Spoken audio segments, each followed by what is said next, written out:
3 മാസത്തെ ഈ basic training, അത് കഴിഞ്ഞിട്ട് ഒരു 8-9 മാസത്തെ പ്രാക്ടിക്കൽ ട്രെയിനിങ്, ഇതൊക്കെ കഴിയുമ്പോഴാണ് ഒരാൾ പിന്നെ ബേസിക് ടാലൻറ്റും വേണം. നമ്മൾ ഈ പറയുന്ന നമ്മൾ തമാശയ്ക്ക് പറയാറുണ്ട്, ഒരു കൈ ഇങ്ങനെ ആക്കുമ്പോൾ ഒരു കൈ ഇങ്ങനെ ആക്കണം. അത് നിങ്ങളൊന്ന് ട്രൈ ചെയ്ത് നോക്കിയാൽ മതി, അത് എത്ര ബുദ്ധിമുട്ടാണെന്നല്ല. ഒരു കൈ ഇങ്ങനെ റൗണ്ട് ചെയ്യുക, ഒരു കൈ ഇങ്ങനെ കാണിക്കുക.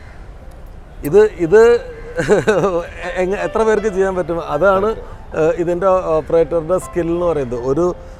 ഒരു നോബ് ഇങ്ങനെ റൗണ്ടിൽ കറക്കുമ്പോൾ മറ്റേ നോബ് ഇങ്ങനെയാണ് കറക്കുന്നത്. അപ്പോൾ ഇതിലാണ് ഇതിൻ്റെ കൺട്രോൾ വെക്കുന്നത്. ഇത് ചെയ്യാൻ പറ്റുന്ന ആളെന്ന് പറയുന്നത് ബ്രെയിനിനെ പറ്റിക്കാൻ പറ്റണം, സ്വന്തം തലച്ചോറിനെ പറ്റിക്കാൻ പറ്റണം. കാരണം തലച്ചോറിന് ഒരിക്കലും ഇത് സിങ്ക് ചെയ്യാൻ പറ്റില്ല, ഈ 2 മൂവ്മെൻറ്റിന് സിങ്ക് ചെയ്യാൻ പറ്റില്ല. അപ്പോൾ ആ ട്രെയിനിങ് എന്ന് പറയുന്നത് വളരെ ക്രൂഷ്യലാണ്. നമ്മൾ ഷോട്ടുകൾ കാണുമ്പോൾ വളരെ അത്ഭുതത്തോടുകൂടി കൈയടിക്കുന്ന ഷോട്ടുകൾക്ക് പുറകിൽ ഇത്തരം എക്യുപ്മെൻസിൻ്റെ പുറകിലുള്ള വളരെ അറിയപ്പെടാത്ത എക്സ്പേർട്സ് ഉണ്ട്. അതിലൊരാളാണ് ഇദ്ദേഹം. ഒരുപാട് പേര് പങ്കെടുക്കുന്ന ഒരു നൃത്തരംഗത്തിൽ നായകൻ ഒരു ആക്ഷൻ സീക്വൻസിൽ നായകൻ ഇങ്ങനെ നിൽക്കുമ്പോൾ നായകൻ്റെ അടുത്തേക്ക് വാങ് എന്ന് പറഞ്ഞിട്ട് ക്യാമറ ചെല്ലുന്നതൊക്കെ ഇതിൽ ചെയ്യാൻ പറ്റും. ക്രെയിനുകളിൽ ഏറ്റവും പുതിയ ക്രെയിനാണ് സ്കോർപിയോ ടെലിസ്കോപ്പിക് ക്രെയിൻ. ഇതിൻ്റെ പ്രത്യേകത, മറ്റ് ക്രെയിനുകളിൽ നിങ്ങൾക്ക് കിട്ടുന്നത് 2 തരത്തിലുള്ള മൂവ്മെൻറ്റ്സ് ആണ്. ഒന്ന് ഡൗണിന്ന് അപ്പ് പോവാം, പിന്നെ ഒന്ന് അപ്പിന്ന് ഡൗൺ വരാം, പിന്നെ left right panning, right left panning. പിന്നെ ജിമ്മി ജിപ്പിലാവുമ്പോൾ ട്രാക്ക് ഇട്ടിട്ട് കുറച്ച് ഫോർവേഡ് മൂവ്മെൻറ്റ് കിട്ടും. ട്രാക്ക് എത്ര ഇടുന്നോ അത്രയും ലെങ്ത്തിൽ ഫോർവേഡ് മൂവ്മെൻറ്റ് കിട്ടും. പക്ഷേ ചില സ്ഥലത്ത് നമുക്ക് ട്രാക്ക് ഇടാൻ പറ്റില്ല. ട്രാക്ക് ഇടാൻ പറ്റാത്ത അത്തരം സ്ഥലങ്ങളിൽ ട്രാക്ക് ഇട്ട് മൂവ് ചെയ്ത് പോകാൻ പറ്റില്ല. ഇപ്പോൾ ഒരു ഉദാഹരണത്തിന് സ്പാനിഷ് മസാലയിൽ നമ്മൾ ബുൾ ഫൈറ്റ് എടുത്തിരുന്നു. ആ ബുൾ റിങ്ങിനകത്തേക്ക് നമുക്ക് ട്രാക്ക് ഇട്ടിട്ട് മൂവ് ചെയ്യാൻ പറ്റില്ല. അവിടെ നമ്മൾ സ്കോർപിയോ ആണ് ഉപയോഗിക്കുന്നത്. സ്കോർപിയോയുടെ ഈ മെയിൻ ക്യാമറ ഫിക്സ് ചെയ്യുന്ന സ്റ്റമ്മിന് ആ വലിയ തണ്ട് പോലെയുള്ള ഇത് ടെലിസ്കോപ്പിക് മൂവ്മെൻ്റ് ഉണ്ട്. അത് ഒന്നിനുള്ളിൽ നിന്ന് മറ്റൊന്നിങ്ങനെ പുറത്തേക്ക് വന്ന് ഫോർവേഡ് അപ്രോച്ചിങ് മൂവ്മെൻറ്റ് കിട്ടും. അതാണ് സ്കോർപിയോയുടെ ബേസിക് ആയിട്ടുള്ള ഏറ്റവും പ്രധാനപ്പെട്ട ഒരു ഫീച്ചർ. അതിൻ്റെ പ്രത്യേകത മറ്റ് ക്രെയിനുകൾക്ക് ഇല്ലാത്ത പ്രത്യേകത. ഇപ്പോൾ സൂം ചെയ്യുന്നത് പോലെയുള്ള ഒരു എഫക്റ്റാണ് ഇതിന് ഈ ക്രെയിനിനുള്ളത്. അത് വേറെ ഒരു ക്രെയിനിന് അവകാശപ്പെടാൻ പറ്റാത്തതാണ്. രാജേഷ് ഈ ആനന്ദ് സിനി സർവീസിലെ എല്ലാ ക്യാമറകളും ഇതുപോലെയുള്ള ഇലക്ട്രോണിക് എക്യുപ്മെൻസും എല്ലാം റിപ്പയർ ചെയ്യുന്ന അതിൻ്റെ എഞ്ചിനീയറാണ്. ഈ സ്കോർപിയോ ക്രെയിൻ ഇപ്പോൾ നമ്മൾ കാണാൻ പോകുന്നത് 37 ഫീറ്റ് ഹൈറ്റ് പോകാവുന്ന ക്രെയിനാണ്.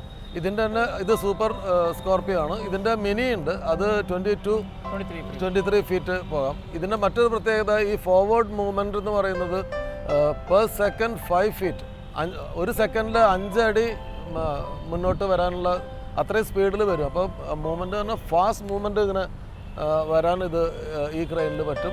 അതുപോലെ തന്നെ അപ്പോൾ ഒരു സെക്കൻഡിൽ 5 ഫീറ്റ് എന്ന് പറയുമ്പോൾ ഈ 37 ഫീറ്റ് ലെങ്ത്തിലേക്ക് വരാൻ വളരെ കുറച്ച് സെക്കൻഡ്സ് മതി. സെക്കൻഡ്സിനുള്ളിൽ ഇത് ഫുൾ ലെങ്ത്തിലേക്ക് വരും. അതേപോലെ തന്നെ തിരിച്ച് പോവുകയും ചെയ്യും. പിന്നെ ഹെഡോட ஸ்பெஷாலிட்டி என்ன? ஹெட் வந்து remote head sir. Full record பண்ணிக்கலாம். அப் டு 2 മിനിറ്റ്സ് വരെ റെക്കോർഡും பண்ணிக்கலாம் അതിൽ. ഇത് CG ഷോട്ട് അല്ലെങ്കിൽ ഡ്യുവൽ റോൾസ് ഒക്കെ ചെയ്യുമ്പോൾ നമുക്ക് നേരത്തെ എടുത്ത ഷോട്ട് മെമ്മറിയിൽ വെക്കാം.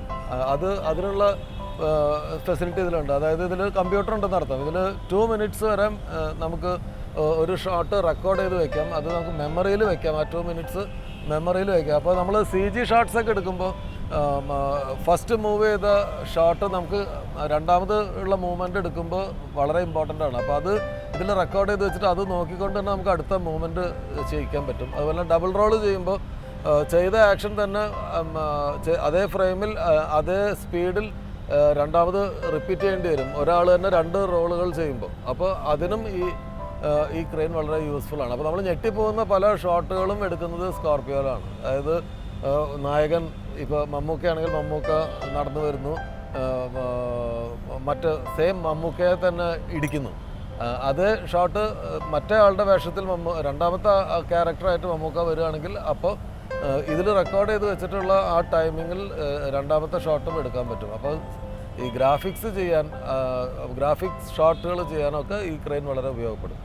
ഇതിൽ ക്യാമറ ഫിക്സ് ചെയ്യുന്ന ക്യാമറ ഹെഡ് സാധാരണ മറ്റ് ഇപ്പോൾ ജിമ്മി ജിപ്പിലും ഒക്കെ ഈ ഫുൾ റൊട്ടേറ്റ് ചെയ്യാൻ പറ്റും. പക്ഷേ അതിൽ ഒരു റൊട്ടേഷൻ, രണ്ടാമത്തെ റൊട്ടേഷൻ കഴിഞ്ഞാൽ ഈ കേബിള് അതിൽ ചുറ്റിയിട്ട് പിന്നെ തിരിച്ച് റിവേഴ്സ് ചെയ്തതിന് ശേഷം മാത്രമേ വീണ്ടും റൊട്ടേറ്റ് ചെയ്യാൻ പറ്റുള്ളൂ. പക്ഷേ ഇതിൽ ഒരു 1000 തവണ വേണമെങ്കിലും റൊട്ടേറ്റ് ചെയ്യാം, ഒരിക്കലും കേബിൾ കുരുങ്ങില്ല എന്നാണ് പറയുന്നത്. രണ്ടാമത്തെ കാര്യം 360 ആംഗിളിൽ എല്ലാ റൊട്ടേഷൻസും 360 ആംഗിളിൽ ചെയ്യാൻ പറ്റും. അതായത് ഇപ്പോൾ ഇങ്ങനെ റൗണ്ട് ചെയ്യുകയാണെങ്കിൽ അത് ഫുൾ റൗണ്ട് ചെയ്യാം, ഡച്ച് ചെയ്യുകയാണെങ്കിൽ ഫുൾ ഇങ്ങനെ കറങ്ങും. മറ്റേ ഡച്ച് ഈ മൂവ്മെൻറ്റ് മാത്രമേ പറ്റുള്ളൂ. ഇത് ഇങ്ങനെ വന്ന് തിരിഞ്ഞ് ഫുൾ ക്യാമറ റൗണ്ട് ചെയ്തിട്ട് വരും. അങ്ങനെ 360 ആംഗിളിൽ റൊട്ടേറ്റ് ചെയ്യാൻ പറ്റും, ഡച്ച് ചെയ്യാൻ പറ്റും. 360 ആംഗിളിൽ തല കീഴാക്കി വെച്ചിട്ട് 360 ആംഗിളിൽ കറക്കാൻ പറ്റും. 360 ആംഗിളിൽ നിങ്ങൾക്ക് ഈ ലെവലിൽ ചെയ്യാൻ പറ്റും. അങ്ങനെ എല്ലാ മൂവ്മെൻറ്റ്സും നമ്മൾ ഒരു ക്യാമറ കൊണ്ട് നമുക്ക് ചെയ്യേണ്ട എല്ലാ സർക്കസും ചെയ്യാൻ പറ്റുന്ന ഒരു സർക്കസുകാരൻ ക്രെയിനാണ് സ്കോർപിയോ. സാധാരണ ക്രെയിനുകളിൽ ഇപ്പോൾ ഒരു വ്യക്തിയെ നിർത്തിയിട്ട് ടോപ്പിലേക്ക് പോകുമ്പോൾ അദ്ദേഹത്തിന് സെൻറ്റർ ചെയ്യാൻ ട്രാക്കിലും ഇതിലൊക്കെ വെച്ചിട്ട് അഡ്ജസ്റ്റ് ചെയ്യേണ്ട കാര്യമുണ്ട്, ക്യാമറ അഡ്ജസ്റ്റ് ചെയ്യണം. ഇത് പക്ഷേ ഇതിൽ സെൻസറുണ്ട്, ഓട്ടോ സെൻസറുണ്ട്. അതുകൊണ്ട് അത് ഈ നിൽക്കുന്ന ക്യാരക്ടറിന് എപ്പോഴും സെൻട്രലൈസ് ചെയ്ത് അത് തന്നെ അഡ്ജസ്റ്റ് ചെയ്ത് പിടിച്ചോളും. അതാണ് ഈ ക്രെയിനിൻ്റെ മറ്റൊരു പ്രത്യേകത. ജിമ്മി ജിപ്പം അക്കേലൊക്കെ പോലെയുള്ള ക്രെയിനുകൾ മൗണ്ട് ചെയ്യാൻ അത് ഡിസ്മാൻഡിൽ ചെയ്തിട്ടാണ് നമ്മൾ കൊണ്ടുവരിക. അത് കൊണ്ടുവന്നിട്ട് അത് മൗണ്ട് ചെയ്യാൻ ഒരു 2 to 3 hours ടൈം എടുക്കും അത് മൗണ്ട് ചെയ്യാൻ. പക്ഷേ ഇതിന് 45 minutes മതി, കാരണം ഇതെല്ലാം ഇൻബിൽറ്റാണ്.